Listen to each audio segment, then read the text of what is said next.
বন্ধুগণ, এই মুহূর্তে আমি আছি হচ্ছে বাংলাদেশের একদম শেষ শেষ শেষ সীমান্তে, যেখানে বাংলাদেশ এবং মায়ানমার একসাথে মিলিত হয়েছে। এই সেই সীমান্তে এই যে নৌকাগুলো দেখতে পাচ্ছেন, এগুলো হচ্ছে আমাদের দেশ বাংলাদেশের হলো কোস্ট গার্ডদের নৌকা। এরা হচ্ছে সেন্ট মার্টিনে যাবে সুরক্ষার জন্য। আর ওই যে একটা দেশ দেখা যাচ্ছে, এটা হচ্ছে মায়ানমার। হয়তো এখান থেকে বাইক নিয়ে গেলে সর্বোচ্চ 2 মিনিট লাগবে, ঠিক আছে?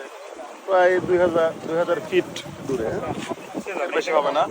আর এখানে এই যে জেলেরা মাছ ধরতেছে, এটা হচ্ছে আমাদের বাংলাদেশেরই, ঠিক আছে? আর এটা হচ্ছে এখানে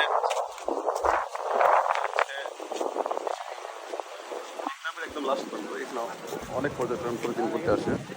এখানকার এটা হচ্ছে নাপ নদী। এখানকার স্রোত আপনাদেরকে দেখাই, এই যে কি পরিমাণে নদীর স্রোত ওইদিকে যাচ্ছে, এখন ভাড়া চলতেছে তো, ঠিক আছে?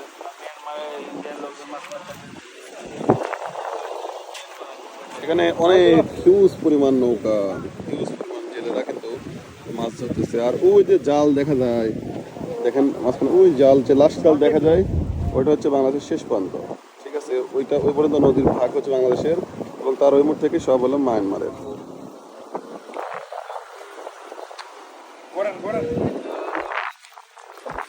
আর এখানে একটা তথ্য জিনিসটার নাম কি আমি সঠিক জানি না, এটা এখানে করতেছে, এটা কোস্ট গার্ডের অফিস।